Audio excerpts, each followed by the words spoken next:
Hi everyone, this is your host Ashok, and today we are taking fifth chapter of civics, outcomes of democracy. Before seeing or discussing about the outcomes of democracy, we discuss that why democracy is better than other ruling system. So the first point is democracy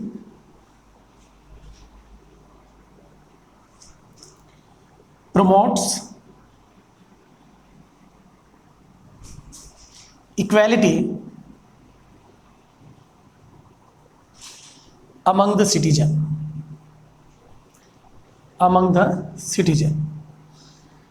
यानी democracy लोगों के मध्य समानता को बढ़ाता है, उनके मध्य integrity जो है वो बढ़ती है, आपसी भाईचारा जो है वो बढ़ता है, सब लोगों की समान जो डिग्निटी है वो बनती है। तो प्रजातंत्र का सबसे बड़ा गुण ये है। It enhances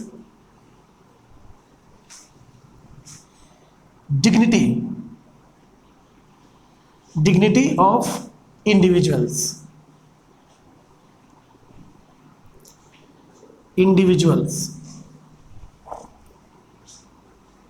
It improve the quality of decision making.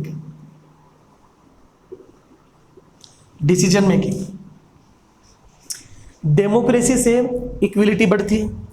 Democracy एक जो इंडिविजुअल है, व्यक्तिगत लोगों की इंडिविजुअली उनकी जो पहचान है उसको बढ़ाता है।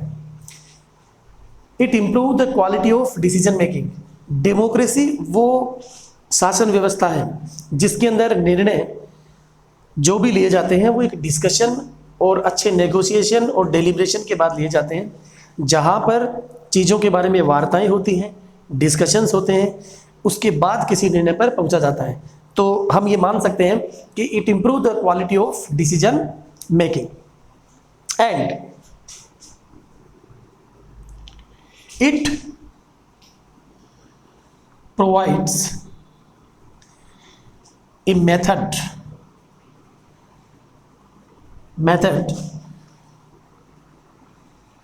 to resolve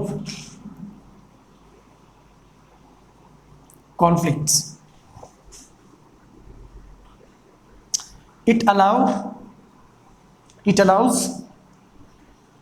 room to correct mistakes. हम आगे बढ़े इससे पहले आप इनको समझ लीजिए, इसी से ही आपके आगे वाले पॉइंट भी निकलेंगे। तो जैसा कि हमने कहा इक्विलिटी भारत के संविधान में, क्योंकि संविधान क्या है, एक जो सुप्रीम लॉ है उसी को हम संविधान कह रहे हैं। A set of laws rules regulation उसी को तो संविधान कहते हैं। तो संविधान एक डेमोक्रेसी में होना चाहिए और संविधान के अकॉर्डिंग वो जो देश है उसको चलाया जाता है। अब डेमोक्रेसी के अंदर संविधान ये कहता है कि हर व्यक्ति समान है, कानून के समक्ष कोई बड़ा या छोटा नहीं है। तो हम कह सकते हैं कि democracy promotes equality among the citizen. It enhances dignity of the individual.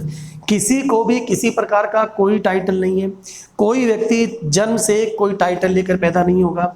Bharat में शिक्षा और सेना, आर्मी के अलावा किसी भी क्षेत्र में किसी टाइटल को नहीं प्रदान किया जाता है।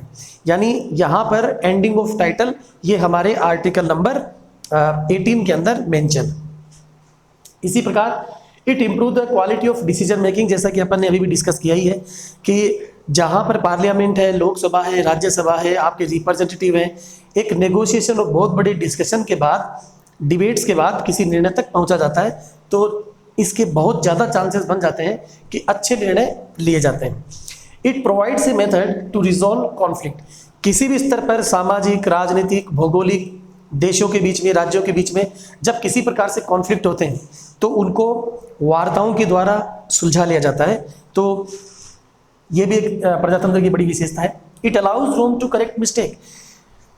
हमारा जो देश है वो संविधान के अकॉर्डिंग चल रहा है, लेकिन किसी प्रकार से अगर उसमें मिस्टेक है, कोई गलती हमसे हुई है, संविधान के निर्माताओं से हुई है, या फिर कहीं पर सरकारों ने गलतियां की है, तो उसको सुधारने के लिए भी हमारे पास में एक मैकेनिज्म है। That's why we refer our Indian constitution flexible and rigid both. जैसे आप देखिए आर्टिकल नंबर 370, ये एक गलती थी। अब जो जिस तरीके से जब भी हुई हो, लेकिन उसको हमने बदला, उसको हमने ख़त्म किया 2019 के अंदर। तो मिस्टेक्स तो हो जाती हैं, लेकिन उस मिस्टेक्स को सही करने के लिए उसका एक तरीका भी होना चाहिए। तो हमारा जो प्रजातंत्र है, हमारा जो डेमोक्रेसी है, इसके अंदर इसके लिए भी काफ़ी सारी व्यवस्थाएं हैं। तो ये सारी की सारी चीज़ें हैं जो ये कहती हैं कि आप डिक्टेटरशिप से या फिर मोनार्क सिस्टम से बेटर है कौन? डेमोक्रेसी। अब इसी के अंदर से इसके आगे वाले पॉइंट आ जाएंगे। देखिएगा, ये इसका एक प्रश्न था। अब अगला प्रश्न आपको पूछ सकता है इंपॉर्टेंट इस चैप्टर से, जो है अपना transparency.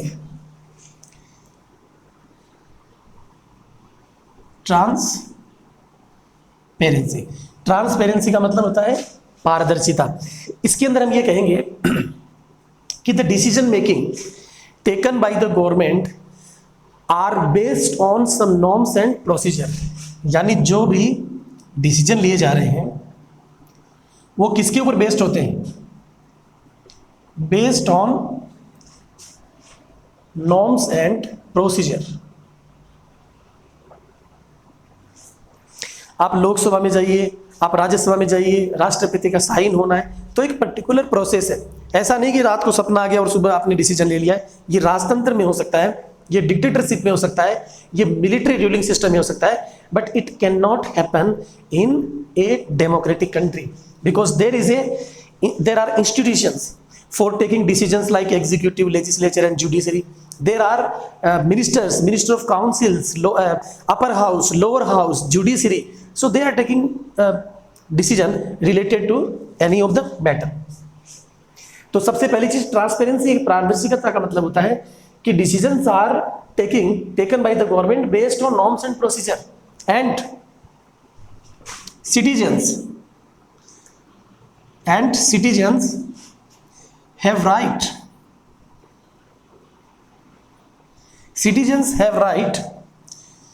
to examine about the decisions taken by the government। यानी एक हमारे देश में मैकेनिज्म है जिसके द्वारा आप किसी डिसीजन को चेक कर सकते हैं कि किस बेस के ऊपर आपने ये डिसीजन लिया है। तो ये सब चीज़ें ये कहती हैं कि एक ट्रांसपेरेंसी जो है वो डेमोक्रेसी में होती है। ये इंपॉर्टेंट वर्ड है। शॉर्ट के अंदर 1 नंबर 2 नंबर के अंदर आपसे पूछ सकते हैं कि what do you understand by transparency in a democracy, तो आपका ये आंसर हो जाएगा। अब हम अगला देखते हैं, और जो कि इसका सबसे लास्ट है। देखिए, जो आप टाइटल देख रहे हैं आउटकम्स ऑफ डेमोक्रेसी, डेमोक्रेसी की उपलब्धियां, तो एक वर्ड मैं आपको बताता हूं, इसी से आपका सारा प्रश्न पूरा हल हो जाएगा। इस वर्ड को आपको याद रखना, dare.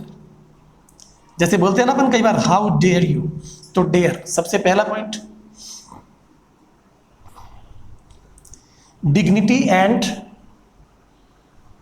Freedom of the citizens. Number 2, accountable, legitimate and responsive. Number 3,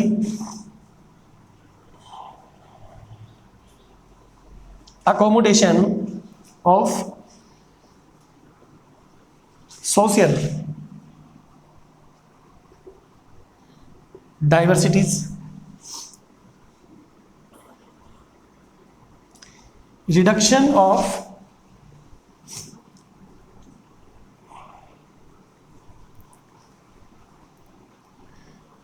inequality and poverty, and the last,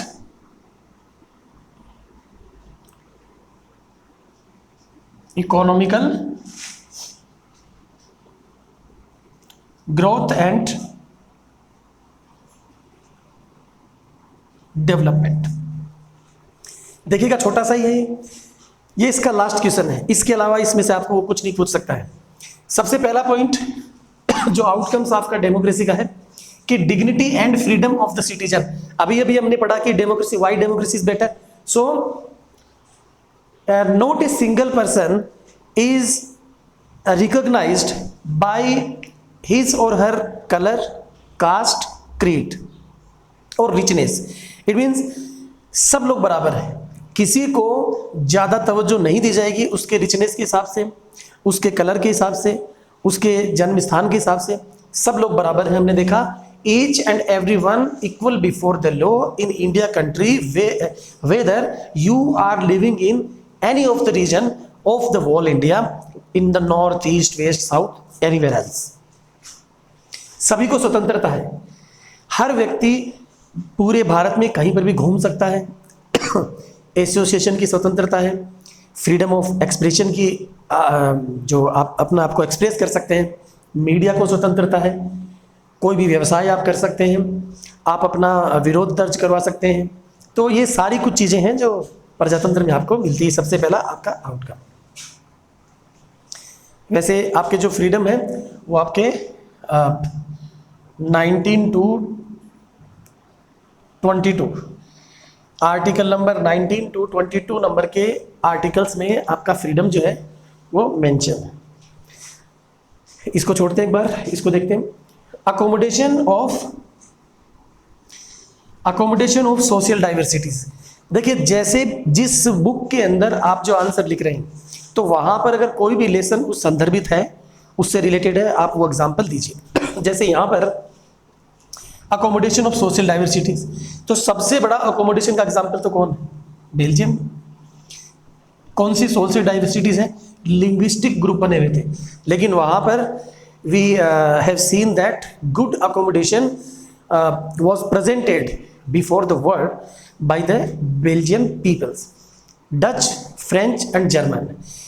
Majoritarian, they were not tried anymore to underestimate the minority people, minority linguistic people. Okay, तो सबको equal rights दिए गए। तो ये democracy के अंदर ही हो सकता है जहाँ पर अलग अलग सामाजिक विभिन्नताओं वाले लोगों को एक साथ लेके चला जाता है। अब है reduction of inequality and poverty. अब देखिए इसमें जैसे हमारा इकोनॉमिक्स के अंदर पहला चैप्टर है कि जो पॉवर्टी इनइक्वलिटी, जैसे पीसीआई पर कैपिटा इनकम से शो करता है कि कुछ जो रिच हाउस होल्ड्स हैं, कुछ गिने चुने, उनके पास में देश का लगभग रिसोर्स उनके पास में, यानी 60 से 70% रिसोर्स देश के कुछ रिच हाउस होल्ड्स के हाथ में, कॉरपोरेट्स के हाथ में है, और बाकी के लोगों के पास में वो नहीं है। तो ये क्या दिखाता है? इनकम डिस्पैरिटी को दिखाता है। ये एक तरीके की इनइक्वालिटी है, इसको कम होना चाहिए। अब हम ये तो नहीं कह सकते कि इसको fully we can eliminate in a democracy, but yes there is a good chance of elimination of such type of disparities in a democratic country in comparison of military system और monarch system, if we just discuss about this. So reduction of inequality इसमें कम हो सकती है। Poverty, अब poverty के लिए देखिए कितने सारे अलग अलग प्रोग्राम हैं। People who are not educated, people their ancestors they were not literate, so for such people government initiated a program NREGA, now it is known as MNREGA from the year 2009। तो इसके अंदर जो पढ़े लिखे लोग नहीं है उनको भी काम की गारंटी दी जाती है, इसीलिए इसको कहते हैं राइट टू वर्क। इसी प्रकार से जैसे हम देखते हैं जो खाद्य सामग्री है उसकी गारंटी, लोगों को एक मिनिमम जो रसद है वो दी जा रही है, कंटिन्यू खाद्य सामग्री दी जा रही है। अलग अलग प्रकार की IRDP integrated rural development programme, स्वर्ण जयंती ग्रामीण स्वरोजगार योजना, स्वर्ण जयंती शहरी रोजगार योजना, तो PM जनधन योजना, PM कौशल विकास योजना, तो काफ़ी सारी ऐसी योजनाएं हैं जिसके द्वारा गरीबी जो है उसको कम किया जा रहा है। तो ये बात ये गरीबी की नहीं है, बात ये असमानता, डिस्पैरिटीज। यस, वो असमानताएं आपकी आर्थिक हो सकती हैं, राजनीतिक हो सकती हैं, शैक्षिक दृष्टि से हो सकती हैं, आपकी जो भौगोलिक जो चीज़ें हैं उसके आधार पर हो सकती हैं।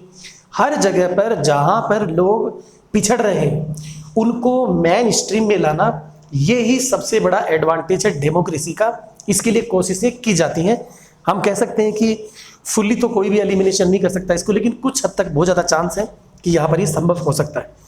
अगला है इकोनॉमिकल ग्रोथ। ये भी इसी तरीके से अलग अलग योजनाएं चालू की जाती हैं देश के लिए। तो सबसे महत्वपूर्ण इसमें जो पॉइंट है वो आपका है अकाउंटेबल, लेजिटिमेट एंड रिस्पॉन्सिव। देखिए कैसे, इसको समझिए। सबसे पहला हम पढ़ते हैं लेजिटिमेट। लेजिटिमेट गवर्नमेंट वो होती है जो वैध होती है। कैसे कहें कि कोई गवर्नमेंट या डेमोक्रेटिक गवर्नमेंट वैध है? Democratic government is elected by the people, voted by the citizens towards their representatives, desired representatives. There are continuous after a specific period of time held of elections, usually after 5 years। लगातार चुनाव होते हैं, लोगों के द्वारा vote किया जाता है, जिसको मेजोरिटी होती है वो सरकार बनाता है, सबके द्वारा एक्सेप्टेड होते हैं। तो इसलिए ये वैध है। ये जो भी चीज़ किसी कानून की दृष्टि में दृष्टिगत होकर कार्यरत है वो आपकी वैध चीज़ होती है। तो हमारी डेमोक्रेटिक जो सरकारें हैं वो एक देश में संविधान के अनुरूप, अगर हम भारत की बात कर रहे हैं तो संविधान के अनुरूप वो चुनाव लड़ती हैं, वो सत्ता में आती हैं, लोगों के द्वारा उनको चुना जाता है। That's why we can say it is a legitimate government because these are elected by the citizens. अब दूसरा है अकाउंटेबल। अकाउंटेबल कैसे? अकाउंटेबल ऐसे हैं कि people have right to choose their representative and the government thus responsible towards the citizen. ठीक है, accountable उनको होना पड़ता है। जैसे भीमराव अंबेडकर ने कहा कि अगर कोई पॉलिटिकल पार्टी अगर जनता के वेलफेयर के लिए काम नहीं करेगी तो अगले चुनाव में उसको हार का सामना करना पड़ेगा, यानी वो विश्वास मत खो देगी। क्यों? क्योंकि कोई पॉलिटिकल पार्टी जिसको आपने वोट दिया है अगर वो आपके लिए काम नहीं करते तो अगली बार आप वोट नहीं देंगे।